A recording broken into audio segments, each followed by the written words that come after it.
अस्सलामुअलैकुम बिस्मिल्लाहिर्रहमानिर्रहीम। Welcome back to my channel एमर्स कोचिंग सेंटर। उम्मीद है कि आप तमाम लोग खैरियत से होंगे।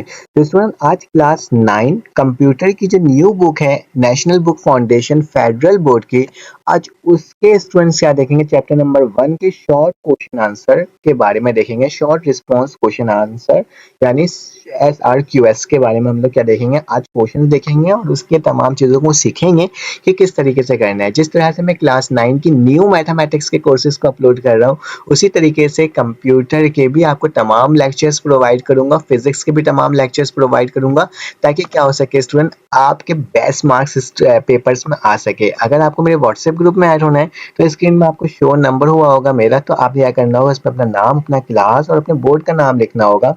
तो फिर क्या हो जाएगा स्टूडेंट, आप उस ग्रुप में ऐड कर सकते हो। तो स्टूडेंट, मेरा नाम सर शारिक है और मैं पढ़ो लर्न टुगेदर्स एंड एमर्स कोचिंग सेंटर्स जो आपके यूट्यूब चैनल है, इसका मैं क्या हूँ, आपको प्रोवाइड करता हूँ तमाम लेक्चर्स। ठीक है, तो स्टूडेंट चैप्टर नंबर 1 हमारे पास कंप्यूटर सिस्टम में मेरी पूरी कोशिश होगी। तो स्टूडेंट, इसके मैं आपको क्या बताऊँ, इसको मैं पूरे लेक्चर्स को प्रोवाइड करूँ स्टेप बाय स्टेप, लेकिन उससे पहले मैं आपको ये क्वेश्चन शॉर्ट इसलिए बता दे रहा हूँ क्योंकि बहुत सारे स्टूडेंट्स का कहना है कि सर हमारे एग्जाम्स होने वाले हैं और हमें उसकी प्रैक्टिस करनी है, तो हमें समझ नहीं आ रहा है हम किस तरह से प्रैक्टिस करें। तो इंतहाई ईजिएस्ट वर्डिंग में मैंने आपको क्या करा, इन तमाम सवालात के जवाबात प्रोवाइड किया है। तो सर, आपके पास पहला सवाल है, वो लिखा हुआ है the function and significance of Napier bones in early computing. आपको मालूम है ना कि पहले हिस्ट्री हमने पढ़ी थी, हमारी जो बुक है क्लास 9 की, वो हिस्ट्री बेस है। ठीक है, और हिस्ट्री के अंदर स्टूडेंट आपको पता है कि आपके पास कुछ अबैकस था, नेपियर्स बोन्स थे, पास्कलाइन है, ठीक है, एनालिटिकल इंजन था, ये तमाम चीज़ों के बारे में आपको पढ़ाया गया था, ठीक है, उस लेक्चर के अंदर। तो फर्स्ट क्वेश्चन जो स्टूडेंट है, उसमें ये लिखा है what is the function and significance of Napier bones in early computing morning. तो आपने स्टूडेंट इसकी हेडिंग डालनी होगी, function and significance of Napier bones in early computing. ठीक है, अब यहाँ तक ना, नेपियर बोन्स असल में था क्या स्टूडेंट, तो आपको मालूम होगा कि ये एक कैलकुलेटर टाइप का था, जिसके अंदर हम क्या करते थे, कैलकुलेशन करते थे। ठीक है, तो इसमें, और ये जो बना हुआ था स्टूडेंट, रॉड्स एंड बोन्स के जरिए से बना हुआ था, इसका नाम नेपियर बोन्स। अब यहाँ देखो, Napier bones invented by the John Napier in 1617। ठीक है, 1617 को इसको इन्वेंट किया गया था। It is manually operate calculator tool use प्रिमली multiplication and division. ये क्या था, मैनुअली, मतलब एक इंसान इसको क्या कर सकता था, इसे ऑपरेट कर सकता था, और ये जो स्टूडेंट क्या है, इसमें मल्टीप्लिकेशन और डिवीजन परफॉर्म्स होती थी। ठीक है, this device consist of set of rod. ये जो डिवाइस था स्टूडेंट, वो सेट ऑफ रॉड्स के ऊपर था, मतलब रॉड्स होते हैं ना, बड़े बड़े रॉड्स, वो थे, या फिर आप इसको ये कह सकते हो बोन्स, क्योंकि ये काफी ज्यादा डार्क एज एरा की बात की जा रही है, जहां पर इतने सारे एडवांस टूल मौजूद नहीं थे। तो जानवरों के हड्डियों जो होता है ना, उसकी मदद से या फिर रॉड्स की मदद से इसको बनाया गया था। Each inscribe multiplication with multiplication table by aligning this rod। Okay, इसके ना मल्टीप्लिकेशन टेबल था। ठीक है, use could user could quickly multiply number without needing to memorize the large multiplication table. उसको क्या था, जो यूजर इसको यूज करता ना, तो उसको इतना ज्यादा लार्ज मेमोराइज करने की जरूरत नहीं होता था, क्विकली क्या हो जाता था, हर चीज इसमें आपके पास क्या होता था, कैलकुलेट हो जाता था। ठीक है, Napier bones was one of the earliest mechanical aids computation and making complex calculation more accessible. ठीक है, ये जो उस दौर के बिल्कुल अर्लीस्ट, मतलब बहुत ही, उस दौर में तो बहुत ज्यादा वो था, प्रॉब्लम था। ठीक है, लेकिन उस दौर में भी इन्होंने क्या करा था, कैलकुलेशन को, कॉम्प्लेक्स कैलकुलेशन को काफ़ी ज़्यादा एक्सेसिबल बना दिया था, ताकि क्या हो सके, इंसान, जो वहाँ के लोग थे, वो आराम से कैलकुलेट कर सकें। आज का दौर तो कैलकुलेशन आपको पता ही है कितना ज़्यादा क्या है, आपके पास एडवांस है। ठीक है, आप एक चीज़ लिखते हो और तमाम चीज़ हो जाता है, तो वही चीज़ इसमें लिखा हुआ है। ठीक है, it was an essential step to develop the calculating device influencing the later invention like the slide rules and eventually leading to more computation machine. ठीक है, तो हमारे पास लिखा हुआ है, ये हमारे पास जो है वो काफ़ी ज़्यादा हुआ था। इसके बाद हमारे पास लाइक स्लाइड रूल्स वगैरह को भी बनाया गया था, लेकिन ये क्या था, उससे भी पहले का था। ठीक है, तो ये सिंपल सी वर्डिंग में लिखा हुआ, आपको देख लेना। अब लिखा हुआ, how did Charles Babbage differentiate the engine different from the analytical engine. ठीक है, बोला गया चार्ल्स बेबेज, जिसको फाउंडर ऑफ कंप्यूटर भी कहा जाता है, बोला कि किस तरह से आप डिफरेंस कर सकते हो इंजन को इससे एनालिटिकल इंजन से, ठीक है। तो आपने डिफरेंस इंजन को एनालिटिकल इंजन के साथ आपने बताना इसके फीचर्स वगैरह, ठीक है। तो इसको जो पर्पस इसको बनाया गया था कि do design automate the calculation of polynomial function and produce the mathematical tables, ठीक है। इसके अंदर जो बनाया गया था ये बेस करता था ऑटोमेट था, ठीक है। और ये कैलकुलेशन प्रोवाइड करता था कौन सी पॉलिनोमियल फंक्शंस की and produce the mathematical table, ठीक है। डिजाइन किया था जनरल पर्पस, ठीक है। इसको जनरल पर्पस के लिए किया था, इसको ऑटोमेट के लिए था, ठीक है। Is design general purpose computing machine and capable to perform any calculation, ठीक है। एनालिटिकल एनी कैलकुलेशन हो सकता था, जबकि उसमें क्या था पॉलिनोमियल फंक्शंस को और मैथमेटिकल टेबल को आप क्या कर सकते थे, कैलकुलेट कर सकते थे। याद रखना डिफरेंस इंजन और एनालिटिकल इंजन। एनालिटिकल इंजन जो था हमारे पास वो क्या था, वो एडवांस लेवल का, मतलब पिछले दौर से थोड़ा सा एडवांस लेवल का क्या था हमारे पास एक इंजन था। प्रोग्रामेबिलिटी, इसमें किस तरह से काम करता था, ठीक है। इसके बारे में ये लिखा नॉट प्रोग्रामेबल फिक्स फंक्शन, ये प्रोग्रामेबल नहीं था, ये जस्ट फिक्स था, जिस स्पेसिफिक काम के लिए था सिर्फ वही करता था, ठीक है। और जबकि एनालिटिकल को देखोगे तो programmable using the punch card allowing it to perform variety of task. इसके अंदर पंच कार्ड सिस्टम लगा हुआ था और ये प्रोवाइड करता था क्या आपको, वैरायटी ऑफ टास्क, ठीक है। काफी सारे टास्क को प्रोवाइड कर सकता था, ठीक है। अब इसका जो आउटपुट है student produce printed mathematical table, ये क्या रहता है, प्रिंटेड मैथमेटिकल टेबल्स बनाता था, capable of outputting result to the printer, plotter और bell also integrate the memory system, ठीक है। इसको आप कैपेबल था कि आउटपुटिंग कर सकता है, रिजल्ट निकाल सकता है किधर, प्रिंटर की जाने, प्लॉटर बेल की जाने, ऑल्सो हैड इंटीग्रेटेड मेमोरी। इसमें मैंने इसको आपको इसलिए बताया ना कि ताकि ना अगर पेपर में, बोर्ड के पेपर में इस तरीके से लिखोगे ना तो आपके नंबर्स ना पक्के हैं, ठीक है। डिजाइन कॉम्प्लेक्सिटी मतलब किस तरह का था, तो इसमें हम देख लेते हैं सिंपलर, ये बहुत सिंपल था। Design focus on the specific mathematical task, ये मोर कॉम्प्लेक्स था क्योंकि इसके अंदर काफी सारे टास्क थे, ये काफी ज्यादा कॉम्प्लेक्स भी था। और इसके अंदर अरिथमेटिकल लॉजिकल जो हमारे पास फंक्शंस थे वो तमाम चीजें इसमें हो सकते थे, ठीक है। चलो आज इसका क्वेश्चन नंबर अब हम पढ़ते हैं student. Two primary goal of fifth generation of computer, क्या प्राइमरी गोल हो सकता है एक फिफ्थ जनरेशन ऑफ कंप्यूटर का, ठीक है। जाहिर सी बात है fifth generation of computer AI base है, ठीक है।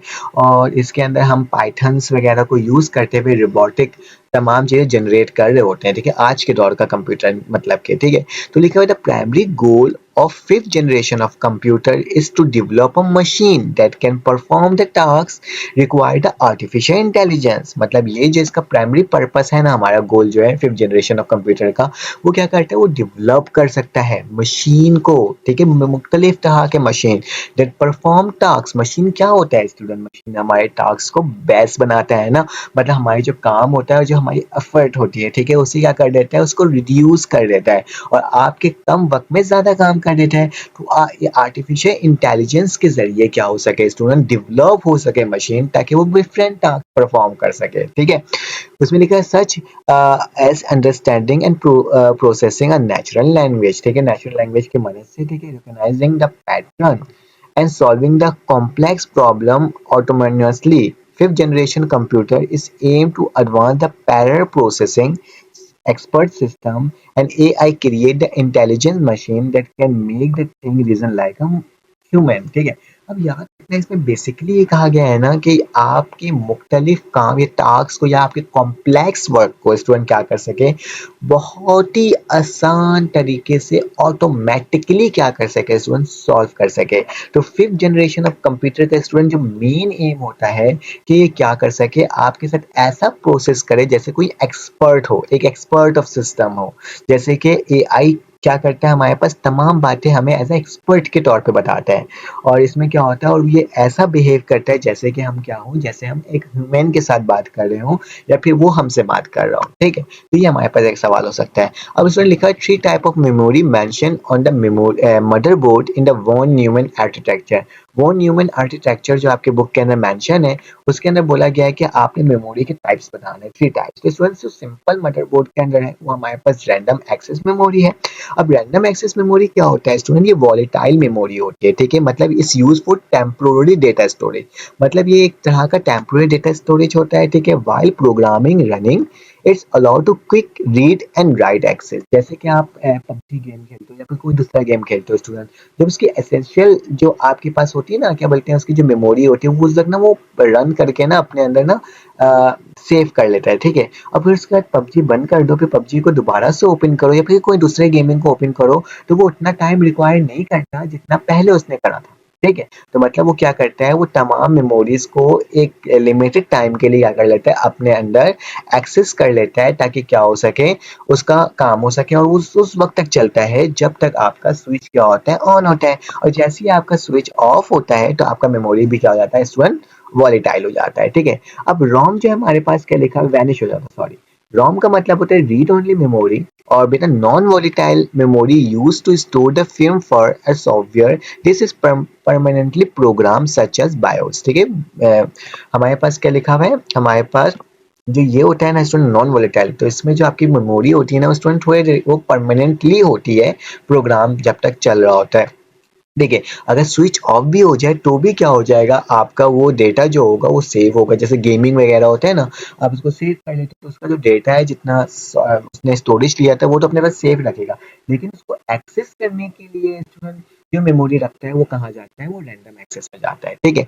कैशे मेमोरी भी हमारे पास क्विक किसी भी चीज को क्या करता है, अपने अंदर स्टोर करता है, तो लिखा हुआ है small amount of high speed memory located to close to the CPU is used to store the frequently access data instruction to speed up the processing. ये क्या करता है स्टूडेंट, आपके डेटा को अगर एक्सेस चाहिए बहुत क्विकली, तो क्या करता है, कैशे अपने अंदर उसकी तमाम इंफॉर्मेशन को स्टोर कर लेता है, ताकि क्या हो सके, आपकी तमाम चीजें हो सके। अब स्टूडेंट हमारे पास difference between volatile and non volatile memory, ठीक है। अब वॉलेटाइल और नॉन वॉलेटाइल मतलब रैम और रोम के बारे में ही बोला जा रहा है, ठीक है। अब वॉलेटाइल मेमोरी क्या होता है, डेफिनेशंस में लिखा हुआ है memory that require power to maintain the store information, जिसको पावर की जरूरत होती है, जिसको इलेक्ट्रिसिटी की जरूरत होती है, जिसकी मदद से क्या हो सके स्टूडेंट, आपका जो डेटा है ना वो क्या हो सके, वो एक जगह स्टोर हो सके। एग्जाम्पल के तौर पे हम कह सकते हैं रैंडम एक्सेस मेमोरी यूजेज होता है स्टूडेंट, ये uses for the temporary data storage that need to access the quickly and the CPU. और डेटा रिटेंटेशन जो होता है, data is lost when the power is turn off, ठीक है। अब इसमें याद रखना, ये जो चीज है ना, ये ना मैंने आपको हेडिंग वाइज बताया, तो आप इसी हेडिंग वाइज लिखोगे ना कॉलम बना के, तो आपका अच्छा, काफी ज्यादा अच्छे मार्क्स आ सकते हैं। नॉन वॉलेटाइल मेमोरी का मतलब memory that retain the data even the power is turn off. Data जो होगा स्टूडेंट रिटेन रहेगा, मतलब जाएगा नहीं अगर पावर ऑफ भी हो जाता है। इसके एक्सेस हमारे पास रीड ओनली मेमोरी होता है, या फ्लैश मेमोरी भी हम कहते हैं। यूजेस क्या होते हैं, use for permanent data storage such as system firmware and long term storage, ठीक है, इसके लिए यूज किया जाता है। Data retention, data is retain after the power loss, ठीक है, अगर रिटेन भी रहेगा और डेटा मौजूद रहेगा तो पावर ऑफ भी हो जाता है, ठीक है। अब इसमें तो जल्दी से चलते हैं, क्योंकि ये हम लेक्चर तो नहीं कर रहे हैं, हम इसके चीजों को देख रहे हैं। देखो, मेमोरी हायरार्की डायग्राम होता है, रजिस्टर पहले आता है, फिर उसके बाद कैशे आता है, फिर उसके बाद मेन मेमोरी आता है, फिर उसके बाद सेकेंडरी स्टोरेज आता है, फिर उसके बाद टर्शियरी स्टोरेज आता है। तो स्टूडेंट हमारे पास ये कुछ लेवल्स होते हैं, आप देख सकते हो, ये मेमोरी के हायरार्की है, ठीक है, एक तरह का। उसके बाद स्टूडेंट आगे चलते हैं, नेक्स्ट क्वेश्चन देखते हैं, क्वेश्चन नंबर 7। थोड़ा सा स्पीड हमने लिया है। लिखा हुआ है why is the word size of a processor important and how does it effect on the computer performance. और वर्ड साइज स्टूडेंट एक तरह का हमारे पास क्या है, मतलब एक जगह स्टोरेज है, ठीक है। तो उसमें क्या प्रोसेसर के लिए इम्पोर्टेंट है, या हाउ डज इस इफेक्ट, और आपने बताना किस तरह से ये इफेक्ट करता है कंप्यूटर परफॉर्मेंस में। तो the word size the processor refer to the numbers of bit the processor can handle one operation, ठीक है, कितने नंबर्स ऑफ बिट होंगे जिसकी मदद से क्या हो सके स्टूडेंट, वन ऑपरेशन हैंडल हो सके। Common word size is include 32 bit and 64 bit, ठीक है।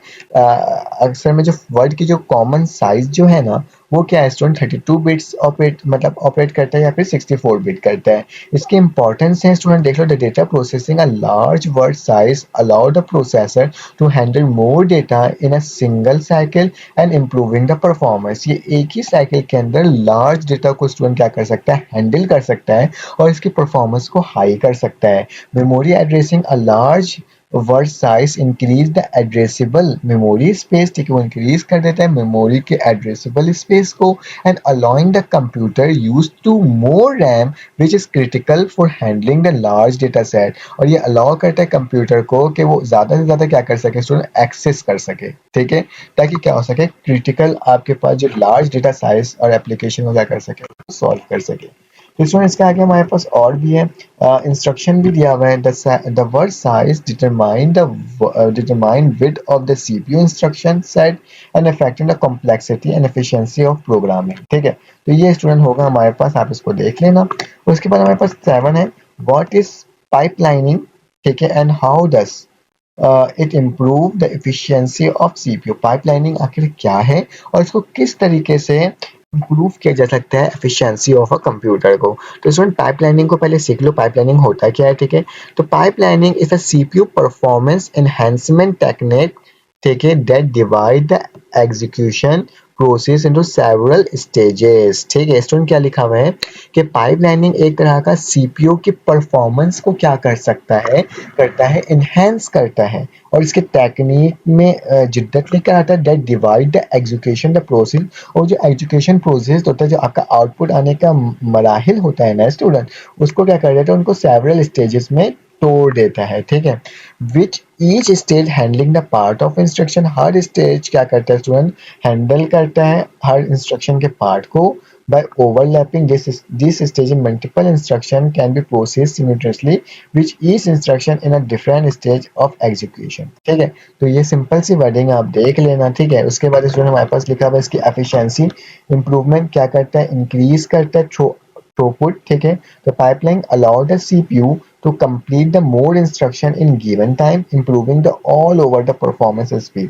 तो बेसिकली ये क्या करता है, आपके जो सीपीयू के जो इंस्ट्रक्शन होता है ना, उसको कंप्लीट करता है जो गिवन टाइम, जो इसका टाइम रिक्वायर्ड होता है उसके अंदर, और इम्प्रूव करता है पूरे परफॉर्मेंस की स्पीड को। Better resource and utilization, all part of the CPU are keep busy reducing the idle time and maximum efficiency, ठीक है। उसके बाद स्टूडेंट हमारे पास 10वां question, consideration when choosing memory for a custom computer, ठीक है।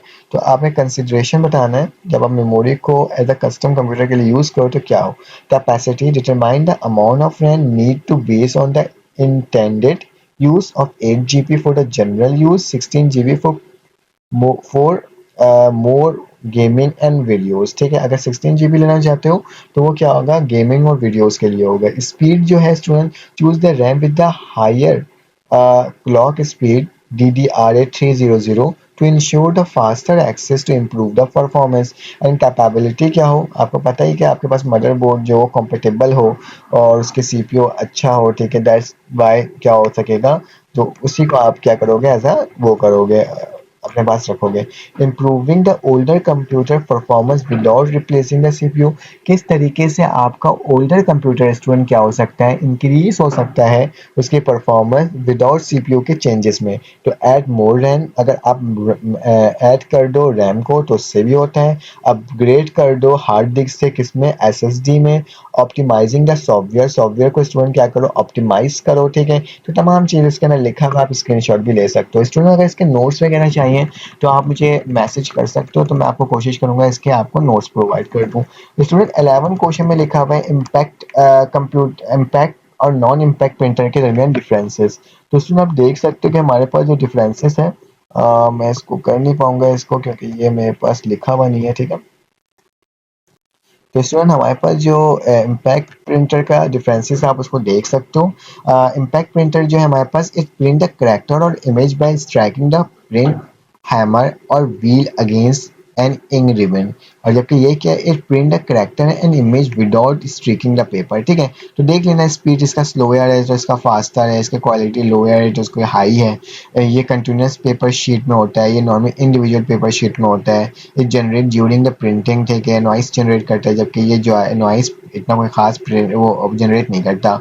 It is ink ribbon for printing, इसके अंदर इंक होता है, ठीक है, इसमें कार्टेजेस फॉर प्रिंटिंग होता है। इस लेस एक्सपेंसिव, इस मोर एक्सपेंसिव, ठीक है, ये मोर एक्सपेंसिव होता है। आगे चलते हैं। अब हमारे पास 12वां क्वेश्चन आ गया, इसमें लिखा हुआ स्टूडेंट प्रोटोकॉल का क्वेश्चन है। Define the protocol in the context of data communication.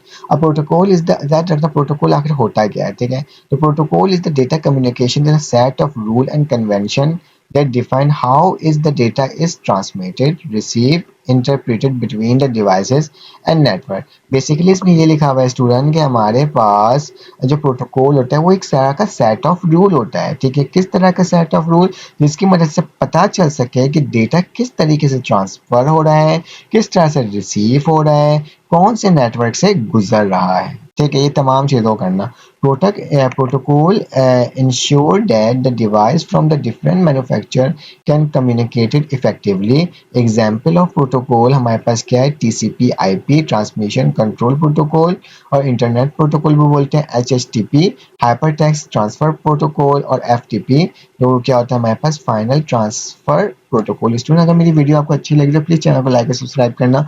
Student याद रखना ये वीडियो है ना, ये जस्ट आपको समझाने के लिए स्टूडेंट क्या हो सके, आपकी तैयारी हो सके। प्रोटोकॉल बेसिकली समझ लो एक तरह क्या है, आपको सिक्योरिटी प्रोवाइड करता है। जिस तरह से प्राइम मिनिस्टर जाता है पाकिस्तान का तो कितने प्रोटोकॉल में गाड़ियां होती है, उसको क्या करता है, सिक्योर कर रहा होता है। तो आपकी जो साइट होती है, जो आपकी वेबसाइट होती है, ठीक है, जो आपका एड्रेस होता है, उसको क्या करता है स्टूडेंट, ये आपका एक तरीके से वो प्रोवाइड करता है, ठीक है, प्रोटेक्शन प्रोवाइड करता है। Define simplex, half diplex, full diplex mode of communication with one each example.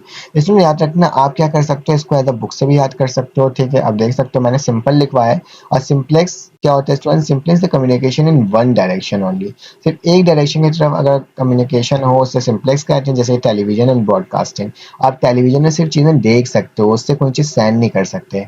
Half duplex में क्या होता है, half duplex is the both in direction, मतलब एक साथ दोनों डायरेक्शन पे काम हो, बट इट्स नॉट सिमिल्टेनियसली, मतलब एक वक्त में दोनों नहीं कर सकते। एक मतलब अगर एक सैन हो रहा है तो सिर्फ सैन होगा, या फिर अगर रिसीव होगा तो सिर्फ रिसीव होगा, ठीक है। जैसे वॉकी टॉकी, वॉकी टॉकी में क्या होता है, अगर आवाज आपको आती है तो एक ही वक्त में आती है, फिर जब आप सैन करोगे तो वो बंद करेगा, तो यहाँ से दबाओगे तो फिर उसको आवाज जाएगी, ठीक है। फुल डिप्लेक्स में क्या होता है student, full diplex communication in both direction and simultaneously, मतलब एक वक्त पर आप क्या कर सकते हो, अपनी चीज़ों को ट्रांसफर भी कर सकते हो स्टूडेंट, और अपनी चीज़ों को रिसीव भी कर सकते हो। जबकि एग्जाम्पल में क्या लिखा हुआ है, टेलीफोन, क्योंकि टेलीफोन में ऑन द स्पॉट हम क्या कर रहे होते हैं, तमाम बातों को देख रहे होते हैं। स्टूडेंट 13 क्वेश्चन हो गया। अब चलते हैं 14 के पास। इसके में लिखा हुआ है student what are the start and stop bits. Start stop bit क्या होते हैं and where they are use in data transmission, और कहाँ डेटा ट्रांसमिशन में यूज होता है। तो स्टूडेंट लिखा हुआ है start and stop bits are use to perform the asynchronous data transmission. जो हमारे पास चैप्टर है ना सिंक्रोनस और एसिंक्रोनस, उस वाले टॉपिक का है। तो स्टार्ट एंड स्टॉप जो होता है इसको यूज किया जाता है एसिंक्रोनस ट्रांसमिशन में to indicate the beginning and ending the data byte, जो कि इंडिकेट करता है स्टूडेंट किस चीज को, स्टार्टिंग और एंडिंग डेटा बाइट को, ठीक है, रिस्पेक्टिवली। इसके बाद लिखा हुआ है the bit single receiver that a byte data is coming. तो बिट क्या करता है स्टूडेंट, सिग्नल को रिसीव करता है कब, जब डेटा बाइट के जरिए आता है। While stop bit indicate that the bytes has ended. जबकि स्टॉप बिट क्या करता है स्टूडेंट, आपके इंडिकेट करता है कि जो बिट आ रहा है उसको क्या हो चुका है स्टूडेंट, वो एंड हो चुका है, ठीक है। This is ensure the synchronization between the sender and receiver, ठीक है, and allow the data be transmitted without need to separate clock signal. किसी क्लॉक सिग्नल की नीड नहीं होती, बल्कि इसका वैल्यू जो है वो खुद ब खुद ही ट्रांसफर हो जाता है, ठीक है। आगे चलते हैं स्टूडेंट, इसमें लिखा हुआ है how does the switch different from the hub in a network. Switch कैसे डिफरेंस है हब ऑफ द नेटवर्क से। तो स्टूडेंट्स के डिफरेंसेस लिखा हुआ आप देख सकते हो, मोर एफिशिएंट है, फास्टर है देन हब है, ठीक है। ये थोड़ा स्लो होगा तो इसको आप देख लेना। हम चलते हैं 16वें क्वेश्चन की तरफ, ठीक है। तो हमारे पास जो नेक्स्ट क्वेश्चन है उसे देख लेते हैं। How does asynchronous transmission is different from the synchronous transmission, and its situation are they are typically used? तो लिखा हुआ definition, a data is sent one byte at a time, with each byte framed by the start and stop bits is indicate the beginning and end. There is no types of significance between the sender and receiver. Each byte is send independently. मतलब asynchronous में क्या होता है, अगर एक value आ रही है तो दूसरी वैल्यू ऑन द स्पॉट नहीं जाएगी, बल्कि क्या होगा, अलग अलग होकर होगा। ठीक है, उसके बाद यूजेस देख लो। यूजेस क्या है हमारे पास, use in situation where data is send properly and such as serial, और या फिर कम्युनिकेशन भी समझ सकते हो। सिंक्रोनस में भी हमारी डेफिनेशन लिखा हुआ है। ठीक है, तो नो स्टार्ट और नो स्टॉप बिट्स होता है, और इसको हम लोग क्या करते हैं, उसी के बेसिस करके आप स्क्रीनशॉट ले सकते हो। लिखा हुआ explain the concept of peer to peer network and its limitation comparing to client server. ठीक है, पीयर टू पीयर नेटवर्क क्या होता है, कॉन्सेप्ट देख लो। तो peer to peer network, all computer peer share the resources directly which each other without to centralize server. किसी centralize servers की जरूरत नहीं होती पीयर टू पीयर को, बल्कि आपके जो तमाम रिसोर्सेज होते हैं वो डायरेक्टली क्या जाता है, रिसीव हो जाता है। Each peer can act as a both client and server. एक पीयर क्या करता है स्टूडेंट, वो एज अ लाइक वो एक्ट करता है कि लाइक वो क्लाइंट भी है और सर्वर का भी हो सकता है, और sharing file, printer and other resources. ठीक है, तो इसका स्केबिलिटी, सिक्योरिटी एंड परफॉर्मेंस है, इसको देख लेना स्टूडेंट। आगे चलते हैं। क्लाइंट सर्वर का कॉन्सेप्ट क्या लिखा हुआ है, client server and network, a central server provide the resources and service to multiply the client computer। ठीक है, इसके अंदर सेंट्रल सर्विस होता है। This server manage the network resources such as file, printer and application. ये manage करता है आपके क्या रिसोर्सेज को, जैसे फाइल्स हो गया, प्रिंटर हो गया, इन तमाम चीज़ों को। जबकि एडवांटेजेस इसमें लिखा हुआ आप देख लेना। आगे चलते हैं। अब 18वां सवाल है, compare the contrast the star and ring network topology. तो आपने बताना स्टार और रिंग में क्या फ़र्क है। ठीक है, तो स्टार टोपोलॉजी आपको मालूम है, उसके अंदर एक हब होता है जिसकी मदद से क्या होता है, तमाम कनेक्शंस लगे होते हैं। रिंग क्या होता है, एक सर्किल होता है, और उसमें क्या होता है स्टूडेंट, तमाम कनेक्शंस लगे हुए होते हैं। तो स्टार में क्या होता है स्टूडेंट, अगर कोई कंप्यूटर साइड से नेटवर्क ख़राब भी हो तो इतना कोई ख़ास नहीं होगा, इसमें फ़र्क होगा। लेकिन रिंग में अगर एक भी कंप्यूटर ख़राब होता है तो क्या होगा, आपका पूरा कंप्यूटर मतलब खराब हो जाएगा और नेटवर्क ही खराब हो जाएगा। ठीक है, तो इसको भी देख लेना student. Why is mesh topology consider the most reliable but also the most expensive to implement. क्यों है ज़्यादा मोस्ट वो reliable? लेकिन mesh topology is considered the most reliable because they have device to connecting every each other device। क्योंकि इसके अंदर एक इस तरह की एबिलिटी होती है जो क्या कर सकता है, डिवाइस को कनेक्ट कर सकता है ईच अदर डिवाइस के साथ, प्रोवाइडिंग अ मल्टीपल पार्ट हो सकता है फॉर डेटा ट्रांसमिशन। अगर एक पार्ट में कोई ट्रैफिक है तो दूसरे पार्ट से क्या हो जाएगा, आपके डेटा ट्रांसफर हो जाएगा। फिर उसके बाद लिखा हुआ है, if one connection fail data can be transfer through the other part. तो याद रखना, अगर एक कनेक्शन फेल भी हो जाए तो क्या करेगा, दूसरे पार्ट से आपका डेटा को सेंड कर देगा, minimizing the risk of data down time, और डेटा के डाउन टाइम को मिनिमाइज कर देता है। ठीक है, कॉस्ट इसकी हाई है, बट क्या है स्टूडेंट, काम बहुत अच्छा आता है। ठीक है, अब स्टूडेंट हमारे पास आखिरी है, role of application layer in OSI model. तो एप्लीकेशन लेयर का क्या रोल है, द एप्लीकेशन लेयर, इसको थोड़ा सा और नीचे कर देता हूँ। The application layer is the seven and most top most layer in the OSI open system interconnection. Application layer just on 7 layer at the top most है.